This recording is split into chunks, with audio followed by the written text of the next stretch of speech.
દ્વિતીય સામાયિક પરીક્ષા 2025 ધોરણ 11 એકાઉન્ટમાં તેનું આપણે પેપર સોલ્યુશન જોવાના છે અને પીડીએફ પણ તમને મળી જશે, પરંતુ તમે પહેલાં સોલ્યુશન જોઈ લેજો. પીડીએફ તમને જોઈતી હોય તો હું તમને આપી દઈશ. તારીખ છે 20/1/2025, 1 થી 3માં જે પેપર લેવાયું સાર્વજનિક એજ્યુકેશન સોસાયટી દ્વારા, એનું સોલ્યુશન છે. સૌપ્રથમ વાત કરીએ હિસાબો તૈયાર કરવાનો પ્રથમ તબક્કો એટલે કે બિલ, અને બિલ એટલે કે વાઉચર, અને અંતિમ તબક્કો એટલે કે વાર્ષિક હિસાબ. તો વાર્ષિક હિસાબ અને વાઉચર ક્યાં છે? તો પહેલું જ છે એ જો વાઉચર અને વાર્ષિક હિસાબ. એવા વ્યવહારો કે જેમનું નાણાંમાં મૂલ્ય માપી શકાતું નથી, જેનું નાણાંમાં મૂલ્ય ન માપી શકાય એને બિન આર્થિક વ્યવહારો કહેવાય. કેવા વ્યવહારો કહેવાય? બિન આર્થિક વ્યવહારો. A=C+L આ વ્યવહારો રજૂ કરવાની કઈ પદ્ધતિ છે? તો અમેરિકન પદ્ધતિ છે. કઈ પદ્ધતિ? અમેરિકન પદ્ધતિ છે. ત્યાર પછી આગળ રોકડ વ્યવહારોની નોંધ રાખવા માટે તૈયાર કરવામાં આવતી પેટા નોંધ એટલે રોકડ વ્યવહારો ક્યાં લખાય? તો રોકડ વ્યવહારો રોકડમાં લખાય. આ તો બધાને ખબર હોય. કયા ચોપડાને મૂળ ચોપડો કહેવાય? તો જે આમનોનનો ચોપડો છે ને મૂળ ચોપડો કહેવાય. કેવો ચોપડો કહેવાય? મૂળ. અને મુખ્ય અને પ્રધાન ચોપડો આવે તો ખાતા વહી આવે. ત્યાર પછી આગળ નીચેનામાંથી કઈ મિલકત ઘસારા પાત્ર નથી? જો મકાન, ફર્નિચર, યંત્રો, જમીન એ ઘસારા પાત્ર નથી. એકચ્યુઅલી ખરેખર દાખલામાં જમીન આવશે ને વાર્ષિક હિસાબમાં ત્યારે ઘસારો આવે, પણ ખરેખર જમીન એ ઘસારા પાત્ર નથી. જમીન પર ઘસારો લાગતો નથી. 7 ખાલી જગ્યા ઊભું કરવું એ ધંધા માટે યોગ્ય નથી. ગુપ્ત અનામત ઊભું કરવું એ ધંધા માટે કેવું છે? યોગ્ય નથી. આગળ ચાલીએ. નીચેનામાંથી કોનો સમાવેશ એટલે કે કોનો પેટાનોંધમાં સમાવેશ થતો નથી? તો પેટાનોંધ પછી કયું ચક્ર? જો આ જે છે પેટાનોંધમાં આવે, આ પણ પેટાનોંધ, આ પણ પેટાનોંધ, પણ આ જે ખાતા વહી છે એ ખાતા વહીનો પેટાનોંધમાં સમાવેશ થતો નથી. એ ખાસ ધ્યાન રાખવાનું. ત્યાર પછી 9 અને 10 છે એ પણ જોઈ લઈએ અને પછી આગળના પ્રશ્નો છે એ વાત કરીએ. ખાલી જગ્યાના ખ્યાલ મુજબ દરેક હિસાબી સમયના અંતે નફા નુકસાન ખાતું અને પાકા સરવૈયું તૈયાર કરવામાં. કયું? તો હિસાબી સમયના અંતે. બેંક સિલક મેળ એ પત્રક છે, ખાતું નથી. એટલે આ બે એક ઓપ્શન દેખાય છે પણ એ નહીં આવે, કેમ કે એમાં ખાતું છે પત્રક નથી એવું આવે. એટલે જવાબ આવશે પત્રક છે, ખાતું નથી. અને આ જ સવાલ આપણને એકમ કસોટીમાં પણ આવ્યો હતો. હવે વાત કરીએ વિભાગ બીની, અને મેં ફરીથી કહું છું તમને જે પીડીએફ છે ને એ પીડીએફ માટેની લિંક હું તમને ડિસ્ક્રિપ્શનમાં આપી દઈશ. ત્યાંથી તમે આપણી વેબસાઇટ પર જઈને મફતમાં એટલે કે વિનામૂલ્યે ડાઉનલોડ કરી લેજો અને કોઈ ચાર્જ આપણે લેતા નથી. જોઈએ જીએસટી એટલે બધાને જ ખબર હોય. જીએસટીની તમે જે વાત કરીએ તેની જે સ્પેલિંગ છે એ જોઈ લેજો. Goods and service tax. Goods and service tax જીએસટીનું પૂરું નામ કહેવાય. પેટા રોકડ મેળનો અર્થ, હવે આ ખૂબ અગત્યનું છે. કેટલીક વાર વિદ્યાર્થીઓને આ આવડતું નથી એટલે આપણે જોઈએ. પેટા રોકડ મેળ એ રોકડ મેળનો જ એક ભાગ છે. આ જે પેટા રોકડ મેળ છે ને એ રોકડ મેળનો જ એક ભાગ છે, જેમાં ધંધાની નાની રકમના પરચુરણ ખર્ચા નોંધવામાં આવે. કેવા ખર્ચા નોંધવામાં આવે? પરચુરણ ખર્ચા. ફરીથી એકવાર બોલું છું, પેટા રોકડ મેળ એ રોકડ મેળનો જ એક ભાગ છે અને જેમાં ધંધાના નાની રકમના પરચુરણ ખર્ચા નોંધવામાં આવે છે.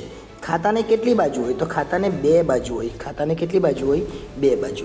એક બાજુ જેને આપણે કહીએ ડાબી બાજુ અને બીજી બાજુ કહીએ એને જમણી બાજુ. ડાબી એટલે ઉધાર અને જમણી એટલે જમા.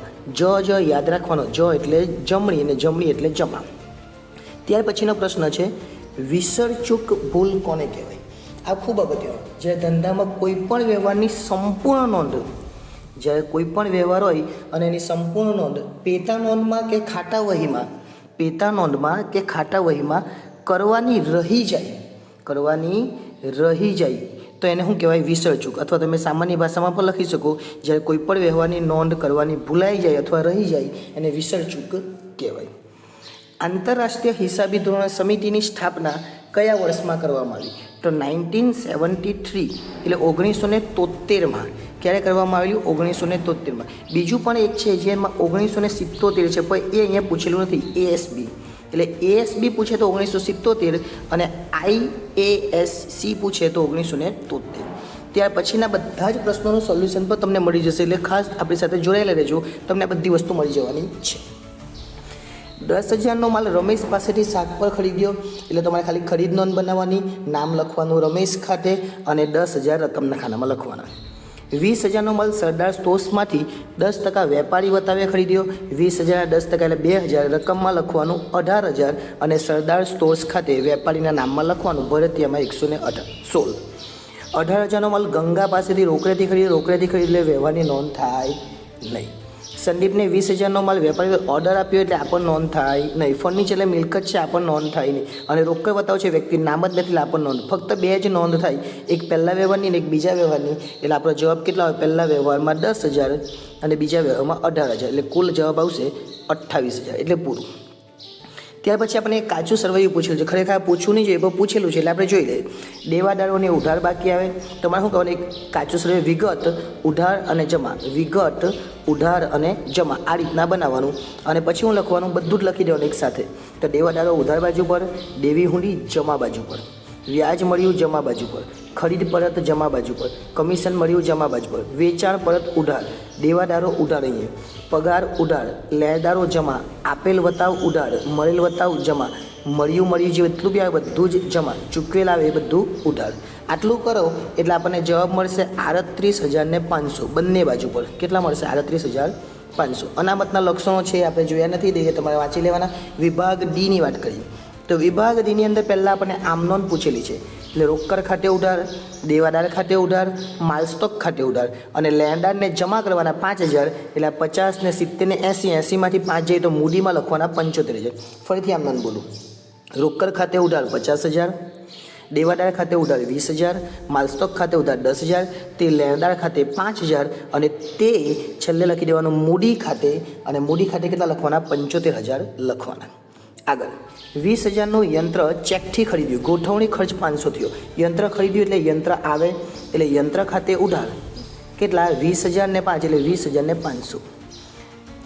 તે બેંક ખાતે 20,000 અને તે રોકડ ખાતે 500. શબ્દોને સાંભળજો કે લખવામાં વ્યવસ્થિત લાગતું નથી, લખાતું નથી, બરાબર.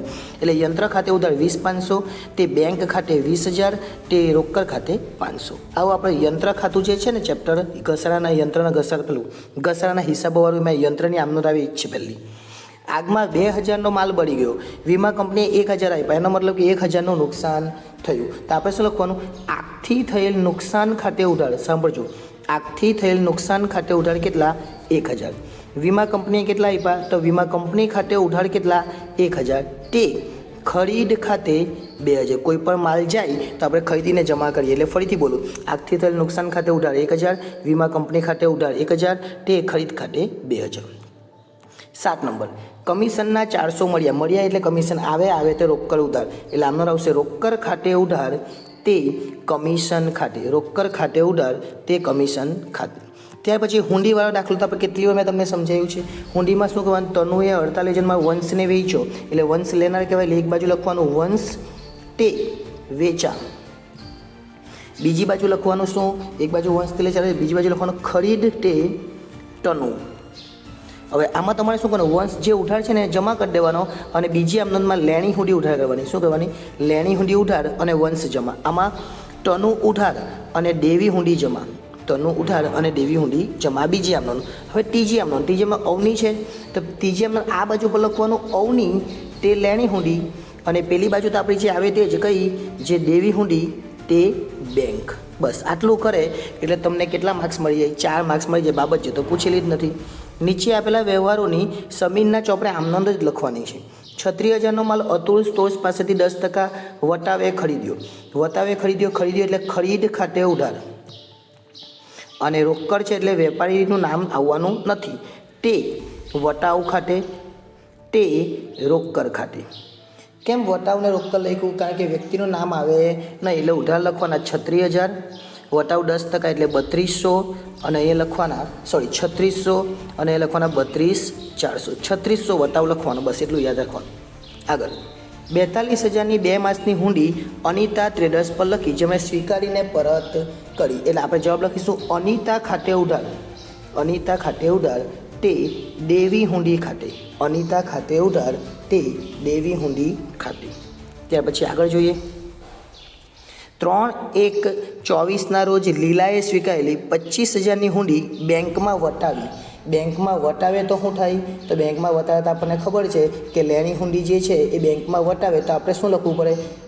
યાદ હોય તો તમને બોલો. ચાલો વતાવમાં શું આવવાનું? વતાવ જ આવે ને, ખાલી વતાવને ઉધાર કરી દેવાનો એટલે આપણે એકદમ ઇઝી આમ નોંધ કહેવાય. તો આવડવી જોઈએ. શું લખેલું છે? લીલાએ. તો આપણે લખવાનું લીલાને ઉધાર. પહેલું લીલા ઉધાર કરી દીધી. તે લેણી હુંડી તે રોકડ. લીલા ઉધાર તે લેણી હુંડી તે રોકડ. આટલું આપણે કરી દઈએ એટલે આ પૂરું થઈ જાય. ચલો ત્યાર પછી આગળ નહીં તો કદાચ આમ નોંધ એ રીતના બી આવે. બેંક ખાતે ઉધાર, વટાવ ખાતે ઉધાર તે લેણી હુંડી ખાતે. બેંક ખાતે ઉધાર, વટાવ ખાતે ઉધાર તે લેણી હુંડી ખાતે. ચલો આગળ ચાલીએ. આપણે સ્વીકારી 30,000ની પલાસે. જે પલાસ જ્યારે છે આ પલાસવાળો પોઈન્ટ બી બહુ અગત્યનો છે. એમાં લખવાનું દેવી હુંડી ખાતે ઉધાર, દેવી હુંડી ખાતે ઉધાર. પછી નકરામણી ખર્ચ ખાતે ઉધાર તે પલાસ ખાતે, તે પલાસ ખાતે. આગળ માનસિંગના ચોપડામાંથી શોધવામાં આવેલી ભૂલોની ભૂલ સુધારણા આપણે કરવાની છે. ખૂબ અગત્યનું છે. 5,000નો માલ એટલે ખરીદ ખાતે ઉધાર તે રોકડ ખાતે બેઠું જ આવે. વેચાણ પરતનો સરવાળો કરવા લઈ ગયો તો શું આવે? આમાં ઓછો કર્યો છે વેચાણ પરત એટલે ઓછો કરી એટલે બેઠું જ. આ ભૂલ સુધારવામાં આમનો નહીં થાય. પણ વેપાર પરત ખાતાની ઉધાર બાજુ કેટલા કે વેપાર પરત ઉધાર આવે. ઉધાર બાજુ 500 લખી વિગતના ખાનામાં વેચાણ પરતનો સરવાળો ઓછો ગણ્યો તેના એમ લખવાથી ભૂલ સુધરી જશે. ત્યાર પછી મકાન વિસ્તરણના કરેલ 1,000 ભૂલથી સમારકામ ખાતે ઉધાર્યા છે એટલે લખવાનું મકાન ખાતે ઉધાર તે સમારકામ ખાતે. ત્યાર પછી અમિતાને વેચેલું છે. અમિતાને વેચે એટલે અમિતા લેનાર કહેવાય. એટલે અમિતા ખાતે ઉધાર તે વેચાણ ખાતે. અને વેચાણમાં 1200 ખરીદીમાં લખાયેલું છે એટલે તે ખરીદ ખાતે જમા કરી દેવાનું. 200, 1200 ને 200 એટલે 2400. અમિતા 1400, વેચાણ 1200 ને ખરીદી જમા 200. ત્યાર પછી ઈ વિભાગની વાત કરીએ. એ પણ ખૂબ અગત્યનો વિભાગ છે, એકદમ ઇઝી વિભાગ છે. આ 7,500 જમા બાકી છે એટલે આપણે ઉધારને જમા એમ લખી દઈએ એટલે 7,500 લખી દેવાના જમા બાજુ. ઓકે. 15,000નો ચેક બેંકમાં ભરવામાં આવ્યો હતો. બેંકમાં ભરેલો એટલે મતલબ આવેલો એટલે ઉધાર પર બેંક પર લખ્યો નથી એટલે જમા બાજુ પર લખી દેવાનું. ત્યાર પછી બેંકે જમા કરેલા એનો મતલબ આ પહેલો પોઈન્ટ આવી ગયો. બીજો પોઈન્ટ જમા કરેલા એનો મતલબ કે આપણે ઉધાર કરી દેવાનું. અને બારોબાર છે, બારોબાર એનો મતલબ જમા કર્યા એનો મતલબ આપણે ઉધાર કરી દેવાનું. એટલે 7500 જમા, 15,000 ઉધાર, 60 ઉધાર, 18,000 ઉધાર. ચોથો પોઈન્ટ બેંકમાં ભરેલ પરંતુ રોકડ મેં. ભરેલો એનો મતલબ આવેલો એનો મતલબ કે ઉધાર, પરંતુ ઉધાર રોકડ મેમાં લખ્યો નથી તો રોકડ મેમાં ઉધાર બાજુ પર લખી દેવાનો. એટલે ઓકે. લખેલ એનો મતલબ જાય તો જમા અને રોકડ મેમાં નહીં નોંધેલો. રોકડ મેં જાય તો જમા બાજુ પર લખવાનો એટલે 9,000 જમા. છઠ્ઠો પોઈન્ટ બેંકે કમિશનના ઉધાર્યા છે પણ રોકડ મેમાં નોંધ થઈ નથી. રોકડ મેમાં નોંધ નથી થઈ. કમિશનના ઉધાર્યા છે પરંતુ રોકડ મેમાં લખ્યા નથી. રોકડ મેમાં કાં લખવા પડે? પૈસા જાય તો જમા બાજુ પર લખવા પડે અને ઉધાર્યા છે એટલે આપણે જમા લખી દેવાનો. આ બધાનો સરવાળો કરી દેવાનો અને આ બધાનો સરવાળો કરીને તમારો જે જવાબ આવ્યો તે આપણે લખી દેવાનો. એટલે ઉધાર બાજુ પર જવાબ આવશે. ઉધાર બાજુ પર 33,060 આવશે અને જમા બાજુ પર 33,060 લખવાના એટલે 1,500 રૂપિયાનો ડિફરન્સ આવશે. ત્યાં લખવાનું પાસબુક મુજબની જમા બાકી એટલે કે બેંક સિલક. આગળનો દાખલો આ પણ ખૂબ અગત્યનો દાખલો છે, એકદમ ઇઝી દાખલો છે. તમારે 2 ખાતા બનાવવાના એટલે કે યંત્ર ખાતાની 2 એન્ટ્રી આપવાની અને એકદમ ઇઝી દાખલો છે. તમારી રીતના તમે એકવાર જોઈ લેજો. ખૂબ જ સરળ દાખલો છે. અને ત્યાર પછી વાર્ષિક હિસાબ છે. વાર્ષિક હિસાબના હવાલા પણ ખૂબ સરળ છે. આ હવાલા પણ આપણે સમજવા જેવા છે અને આ દરેક વસ્તુમાં તેને હવાલામાં તેની કેવી એન્ટ્રી આવે એકવાર બતાવી દઉં.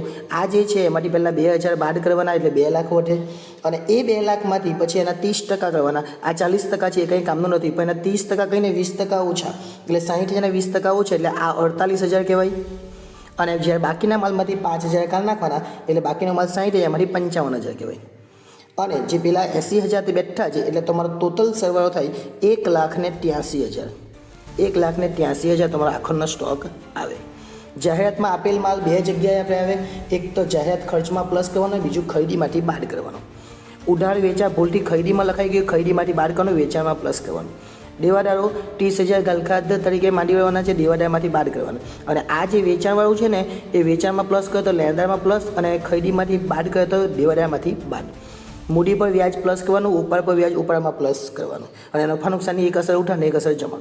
કાયમી મિલકતોમાંથી 10% ઘસારો બાદ કરવાનો. હવે કાયમી મિલકતનો ઘસારો કેટલો કરવાનો? કાયમી મિલકત અહીંયા 6 લાખ છે એટલે 60,000, 420માંથી 60 બાદ કરીને 420 બાર લખો અને મિલકત લેના બાજુ, અને બાકીના જે 60 છે નફા નુકસાનની ઉધર બાજુ પર લખી દેવાનું.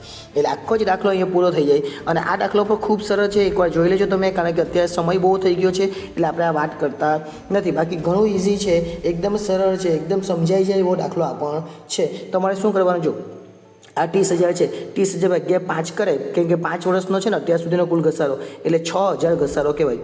હવે દર વર્ષે 6,000 બાદ કરવાના. 90માંથી 6 બાદ કરે તો કેટલા આવે? તો 84. પાછા 84 6 બાદ કરે તો કેટલા આવે? 84માંથી 6 જાય તો 78. 78માંથી 6 બાદ કરે તો કેટલા આવે? 72. આ પહેલાં યંત્રની ગણતરી થઈ ગઈ. હવે બીજા યંત્રની વાત કરીએ તો બીજું યંત્ર ક્યારે ખરીદેલું? તો 18,000 છે, એક ખરીદેલું. તો 18,000 લખવાના પહેલાં.